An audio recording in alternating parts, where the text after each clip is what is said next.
Assalamu alaikum students, how are you? I hope you are all fine. Now let's start our new chapter, that is equilibrium. That is, learning objects are introduction, parallel forces, third one is torque or momentum of a force, center of gravity, couple, equilibrium of bodies under the action of coplanar forces, condition of equilibrium and states of equilibrium. The important topics of these chapters are torque, equilibrium and the condition of equilibrium and states of equilibrium. These are different topics, that is, here we are discuss the condition of equilibrium, how it is possible, and states of equilibrium, it is the definition of equilibrium. How many states of equilibrium which are discussed in this topic. Now first one we will start, that is, what is parallel forces? By the definition we say that parallel forces when a number of forces act on a body and if their direction are parallel. They are called parallel forces. Means a number of forces, one or more forces which are acted on a body. Its direction are parallel. Means the direction are same and parallel. They are called parallel forces. For example, we will see in a figure.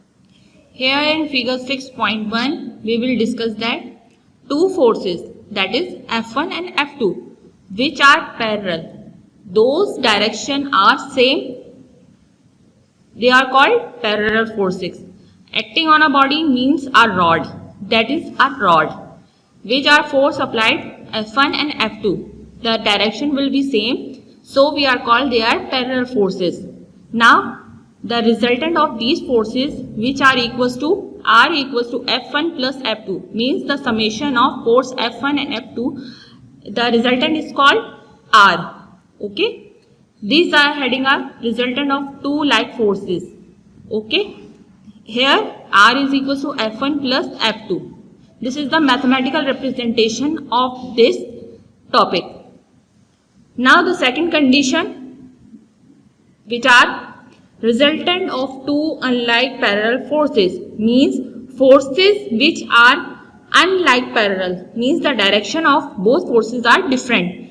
Means F1 direction is upward, which are acted at point A, and the F2 direction of at a point B is downward. In figure 6.2, the force which are called unlike parallel forces, means आपकी direction of forces negative direction में, लेकिन negative direction होने के बावजूद वो क्या है, same direction में पैरेलल फोर्सेस है। मींस आपस में एक दूसरे के साथ मैच नहीं कर रही वो किसी भी पॉइंट पे जाके, ऐसी फोर्सेस को क्या कहते हैं, पैरेलल। जहां कोई फोर्सेस आपके पास किसी एक पॉइंट पर एक्सर्ट हो जाएं, वो पैरेलल फोर्सेस नहीं होती।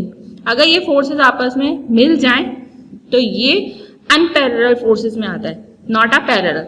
अब ये दो फोर्सेस आपस में अलग अलग हैं, लेकिन डायरेक्शन आपस में डिफरेंट है, इसलिए unlike parallel forces which are called. The resultant become R equals to F1 minus F2. Mathematically shows these forces which are R is the resultant force is equals to F1, means first one of force which acted on a point A. F2 is the force which acted on a point B. That is the negative direction. So minus F2 applies on the force F1. So resultant becomes R equals to F1 minus F2. Now the next topic is axis of rotation. Means those forces which are acted on a axis, means a particular point is called its axis of rotation. Means by the definition, some bodies cannot move from place to place, but they cannot rotate a fixed line or axis, called its axis of rotation.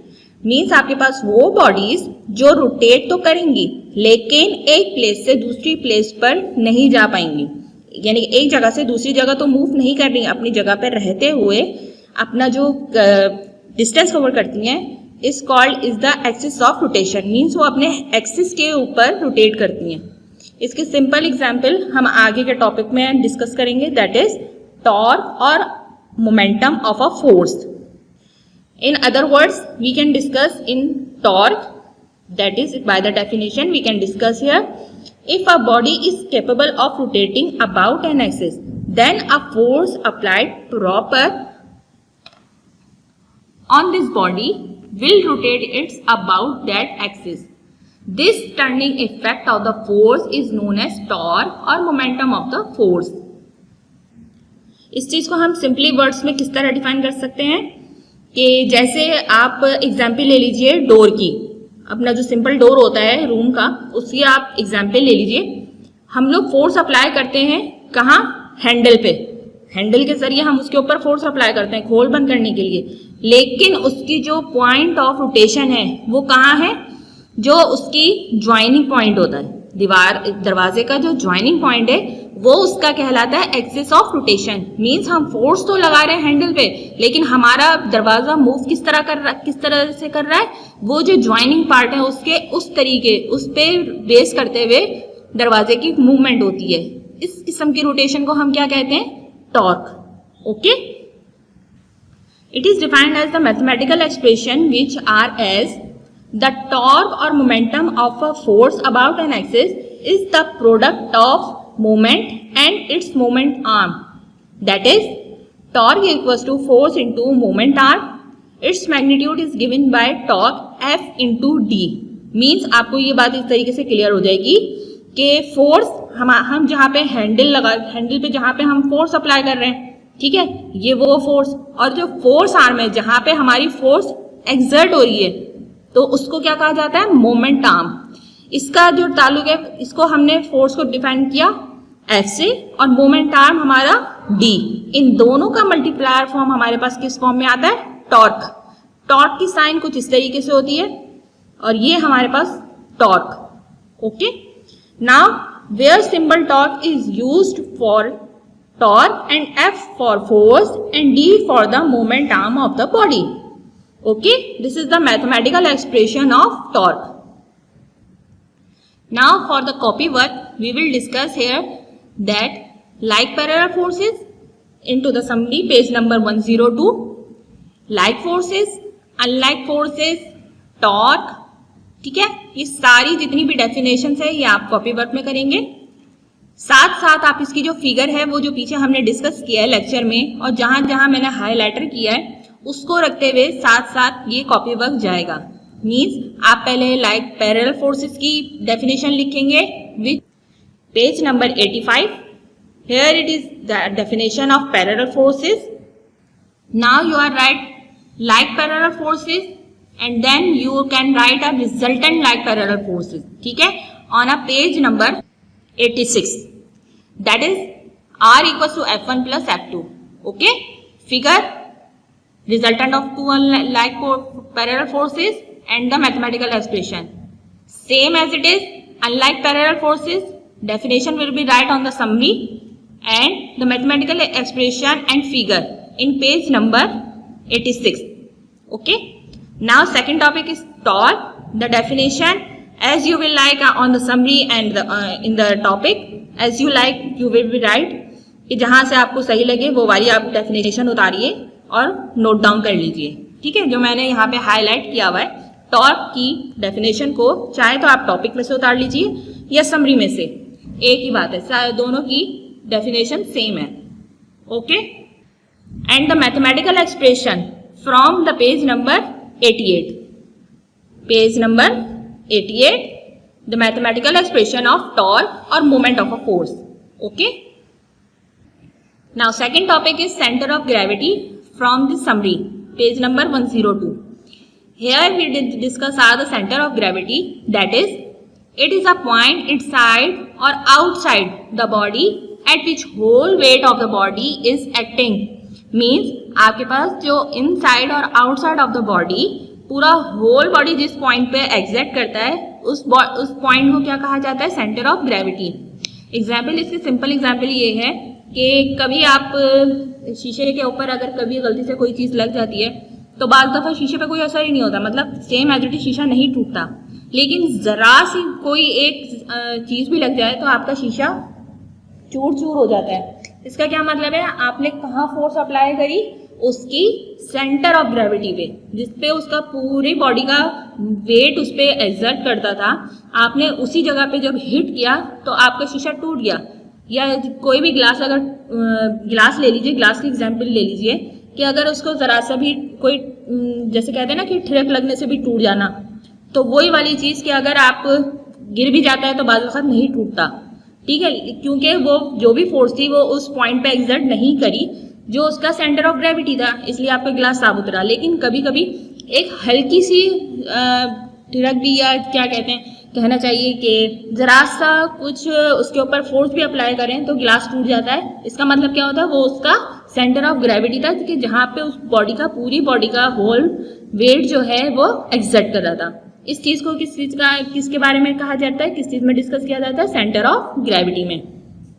Okay, now second चीज जो definition है हमारे पास, that is equilibrium. By the definition we will discuss that equilibrium, a body at rest or moving with uniform velocity is in the state of equilibrium। means जब आपकी body या तो uniform velocity के साथ move कर रही हो या अपनी जगह पे रेस्ट हो, तो in other words we will discuss it is called equilibrium. The net force of a body is zero, it is accelerated is also zero. Means आपकी जो नेट फोर्सेस है उसका जो सम अप आता है वो किस चीज़ के बराबर होता है, जीरो के। जब भी आपके पास कोई चीज़ एट अ रेस्ट पोजीशन में होती है या जब वो मूव नहीं कर रही होती, तो हम सिंपल वर्ड्स में उसकी क्या कहते हैं कि इसकी जो नेट फोर्स है वो क्या है, जीरो है। मीन्स वो किसी पोजीशन में है ही नहीं, वो तो अपनी रेस्ट पोजीशन पर है, मतलब स्टेट ऑफ इक्विलिब्रियम में है। इसी तरीके से हमारे पास जो कंडीशंस हैं वो दो टाइप की होती हैं, स्टेट्स ऑफ इक्विलिब्रियम। इक्विलिब्रियम की कंडीशन कितनी होती है, in two types. First one is called first condition of equilibrium and the other is second equation of equilibrium. Now we will discuss firstly the first equation of equilibrium, that is the first condition of equilibrium states that if a body is in equilibrium then the vector sum of all forces acting on a body must be equal to zero. That is written as summation. Here it is the sign of summation. Summation and the factor of force F. Means आपके पास जो force है वो vector है, means वो कुछ ना कुछ direction रखती है, ठीक है, और डायरेक्शन कैसी है, सेम। तो उसका जो समेशन है means F1 force F1 plus F2 plus F3 और सो ऑन, सारी फोर्सेस का सम किसके बराबर हो, जीरो के, ठीक है।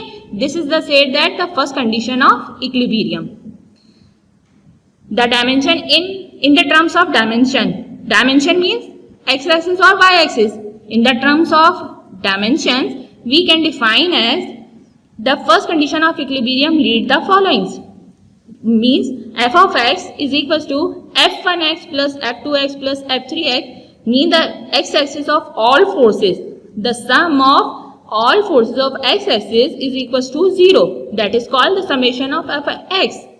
Now the summation of f of y is the summation of f1y plus f2y plus f3y is equals to 0.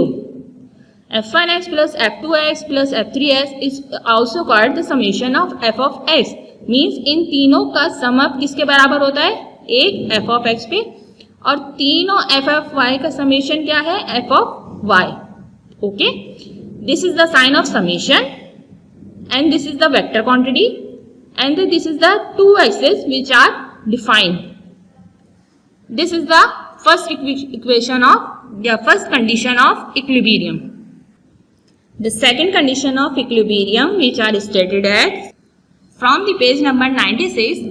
By the definition we can define as the second condition of equilibrium can be stated as if a body is in equilibrium then the sum of torque acting on a body must be equal to 0. Means हम second equation of equilibrium में किसके base पे बात कर रहे हैं, torque की base पे। जो हम मूवमेंट और मूवमेंट आर्म की बात कर रहे थे। मीन्स हम अगर फोर्स कहीं लगाते हैं तो उसकी जो एक्टिंग है, मतलब उसका जो फोर्स जो एक्सर्ट करता है वो किसी पॉइंट पे एक्सर्ट करता है, जिसकी वजह से हमारी बॉडी मूवेबल होती है।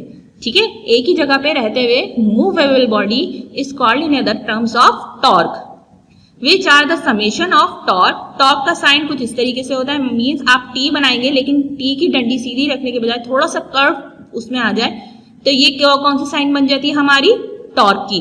ठीक है, लिखने का आसान तरीका क्या है, अगर आप टी की साइन टी बनाएंगे तो उसकी जो नीचे की जो लाइन है, अगर आप उसको थोड़ा सा नीचे से बेंड कर देंगे तो वो किस फॉर्म में आ जाएगा, टॉर्क की फॉर्म में। That is in 6.3 the summation of torque is equal to torque 1 plus torque 2 plus torque 3 is equal to 0। This is the sign of torque. Okay, जो फर्स्ट कंडीशन ऑफ इक्विलिब्रियम थे उसमें हमने किस बारे में बात कर रहे थे, एक्सिस की बेस पे। ठीक है, यहाँ पे हम किस बारे में बात कर रहे हैं, किस बेस पे बात कर रहे हैं सेकंड इक्वेशन ऑफ इक्विलिब्रियम में, in the terms of torque. The summation of torque is equal to 0 and in the first condition of equilibrium we will discuss in the terms of axis, mean f of x and f of y. Now from the summary, page number 102, you can write the conditions of equilibrium and the definition of equilibrium, but the mathematical expression is given as in the page number 96, 94 and 96. Both mathematical expression of condition of equilibrium are given in 94, page number 94 and 96. Okay, now the states of equilibrium, how many states? There are 3 states: stable equilibrium, unstable equilibrium और neutral. Stable means आपके पास जो original position पे आपकी body वापस आ जाए, आप rotate करें अपनी बॉडी को लेकिन वो अपनी जगह दोबारा आ जाए, तो उस इक्विलिब्रियम को क्या कहेंगे, स्टेबल। अनस्टेबल, जो आपकी ओरिजिनल पोजीशन पे कम बैक ना हो, वो वाली बॉडी क्या कहलाएगी, अनस्टेबल इक्विलिब्रियम। और न्यूट्रल मतलब आपकी gravity does not shift, means आपका जो सेंटर ऑफ ग्रेविटेशन है, मतलब वो आपका एग्जैक्ट ना करे, आपकी बॉडी को किसी भी किस्म का कोई रोटेशन ना हो, तो उसको क्या कहते हैं, neutral equilibrium.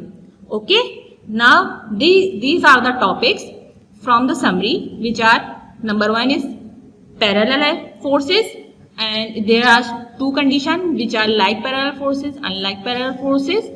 Okay, second is torque, third one is center of gravity, second is equilibrium.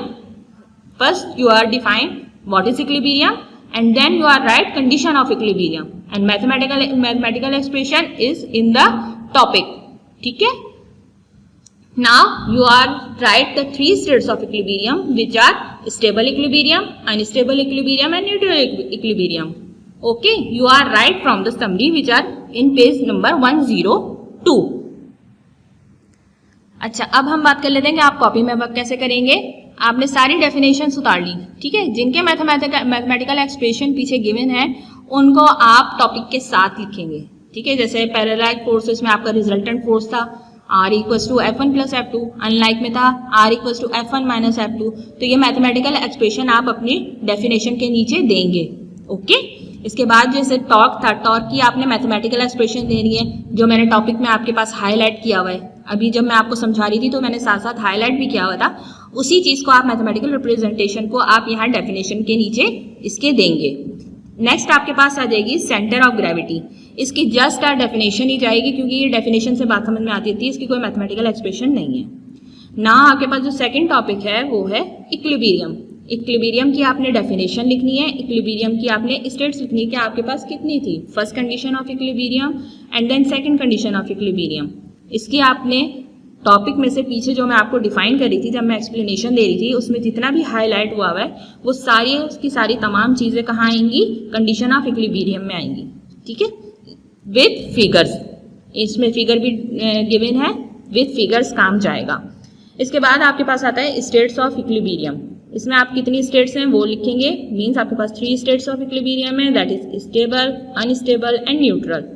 तीनों की तीनों स्टेट्स आपके पास एज अ डेफिनेशन जाएंगी। ये तो था आपके पास लेक्चर से मुतालिक सारी डिटेल्स, जिसमें आपका ये पूरा का पूरा चैप्टर कवर अप हो जाता है। इसमें मैंने सारी चीज़ें आपको डिफाइन कर दी चैप्टर नंबर 6 की। आप सिंपल इस चैप्टर में क्या करेंगे, चैप्टर की हेडिंग डालेंगे और अपने जितने भी टॉपिक्स हैं उनकी हेडिंग वाइज डाल के डेफिनेशन और जहाँ पे मैथमेटिकल एक्सप्रेशन गिवन है, जहाँ पे मैंने हाईलाइट किया हुआ है, आप उसको एज इट इज वर्क करेंगे। ओके, ये तो सारा काम हो गया आपका टॉपिक के वाइज। ठीक है, अब हम आते हैं एमसीक्यूज के ऊपर। Now MCQs of chapter number 6, here we are. Number 1 is momentum of a force is also called, what is is, torque. Number 2, torque is the product of the force and moment arm. मीन्स पहले वाली जो MCQs थी उसमें पूछा गया था कि वो कौन सी मूवमेंट है जिसको मोमेंट ऑफ फोर्स कहा जाता है, तो वो क्या होती है, टॉर्क। अब टॉर्क किस चीज का प्रोडक्ट था हमारे पास, फोर्स एंड मोमेंट आर्म। ठीक है, नंबर 2 में हमने क्या बताया है, torque is the product of the force and what is this, second one is moment arm. Now third is the a body at rest is said to be in static equilibrium या stable equilibrium. Okay, static या stable, दोनों both words are same. Now second is, if a body does not come back to its original position when it is slightly displaced, it is said to be in unstable equilibrium. जब आपकी body original position पे नहीं आती तो उस equilibrium को क्या कहा जाता है, unstable. Now second is, a body is said to be is translational equilibrium if its linear acceleration is 0. The SI unit of torque is newton into metre. ठीक है, newton into metre. N is denoted by Newton and M is denoted by meter. Now next one is, if the direction of a parallel forces is the same, they are called like parallel forces. If the direction of parallel forces is opposite to each other, they are called unlike parallel forces. Second 9 is, the turning effect of a force on a body is called torque. 11th is, the torque is directly proportional to force. The force is inversely proportional to the moment arm. 13 is, if the torque produces an anti-clockwise rotation, it is considered as positive. Means अगर आपका torque anti clockwise है, घड़ी की rotation को अगर हम देखें तो हम जो घड़ी की जो रोटेशन है वो क्या होती है, क्लॉकवाइज। ठीक है, अगर उसके अपोजिट रोटेशन हो तो हमारा टॉर्क क्या होता है, positive. When two equal opposite and parallel forces act at two different points of the same body, they form a couple. Simple definition of couple, that is the point number 14. Okay, now 15 is, the sum of all forces acting upon a body is equal to 0, then it is called, that is the first equation of equilibrium. The second equation of equilibrium states that summation torque is equals to 0. The sign here it is, the first one sign is summation, the sum of all torques, which is called the summation, and torque is the symbol, is equals to 0. Now 17 is, in a sphere the center of gravity is at its center. Now here we complete the MCQs and the topic of chapter number 6, equilibrium, which are completed. Now students, complete your work in a proper way. First you write the topics of this chapter and then MCQs of the chapter. Okay, now we will discuss the numericals of this chapter in our second lecture. Allah Hafiz. Now students, we are discuss the problem of chapter number 6. Now the 6.1 is, a force of 25 Newton act on a body if momentum arm is 2 meter. Find the value of torque. The solution of 6.1 is, force is equals to F equals to 25 Newton. Moment arm is equals to D equals to 2 meter. Now torque equals to question mark. Now force into moment arm is equals to torque, which are known as torque.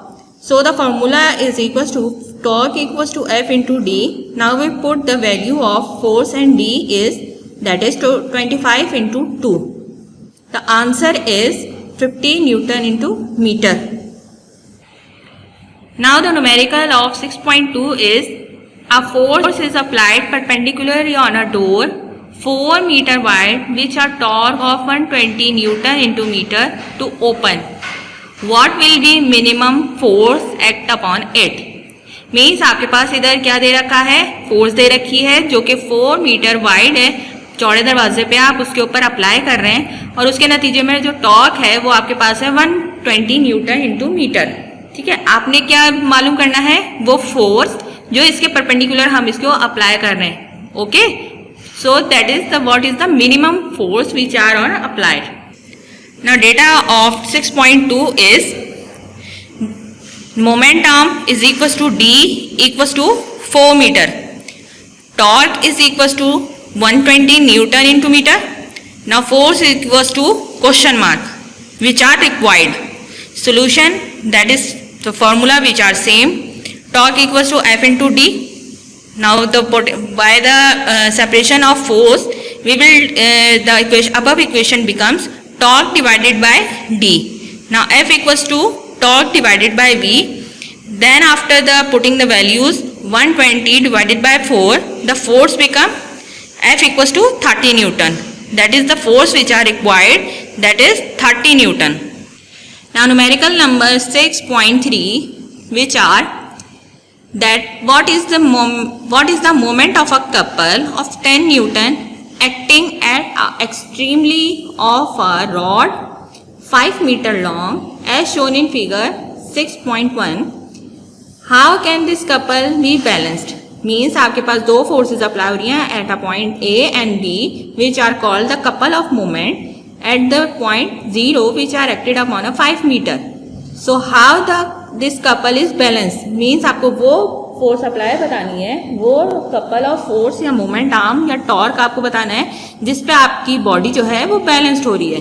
Okay, means आपको torque define करना है.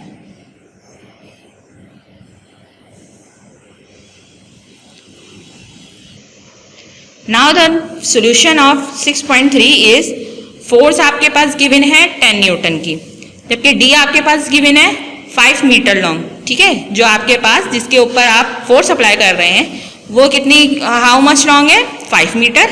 Moment of couple या torque आपके पास undefined है, mean आपको वो मालूम करना है, रिक्वायर्ड है वो आपको. Now solution formula same as it is, torque equals to F into D. Now torque equals to, by putting the values of F into D, now the torque become 50 newton into metre. यहाँ पर हमने discuss किया 6.1, 6.2 and 6.3 को. ठीक है, बाकी के जो न्यूमेरिकल्स हैं वो काफ़ी लेंदी हैं. इंशाल्लाह जब हमारे स्कूल ओपन होंगे तो हम इन सारे न्यूमेरिकल्स को डिस्कस करेंगे ब्रीफली, क्योंकि इसमें बहुत सारा मटेरियल आपको समझाने वाला भी है. ठीक है, इसके बाद जो हमारा नेक्स्ट लेक्चर होगा वो बेस्ड करेगा हमारा चैप्टर नंबर 7 पे. सो स्टूडेंट्स, अल्लाह हाफिज़.